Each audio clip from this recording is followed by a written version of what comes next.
So during this stretch with those points leaders, who has been the MVP for their team the most during this impressive run? Mhm. I'll go Nick Suzuki with Montreal. I mean, he has been everything that they have required. That top line is really singing with Caulfield and Slavkovsky. Hmm. And, he's a two-way guy. I think Suzuki has always been to me like more of a 1B center rather than your Barkov, your Matthews, your McDavid. But Yeah. since the Four Nations, he has been that guy where, other teams are going to have to say, like, look out for Nick Suzuki, and I think Mhm. that's been a great step for him. Whether he can maintain that over the long term, I think remains to be seen. But this has Yeah.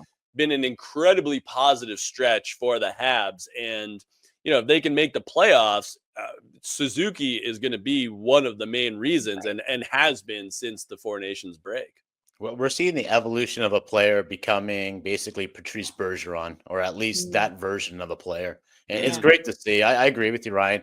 I always question whether he's a number one center or not, but if Bergeron can be a number one center and win a Selkie, I would say Suzuki is kind of following that same path. And I like that answer. I'll go in the West, and I'll go with the Blues and Robert Thomas. Like, Yeah. the Blues are Another on a true 6-game Titan. winning streak. They're in Yeah. a wild card spot as we're talking right now. And really, it hasn't just been Robert Thomas. Like Jordan Kyrou, 11 points in the last 6 games.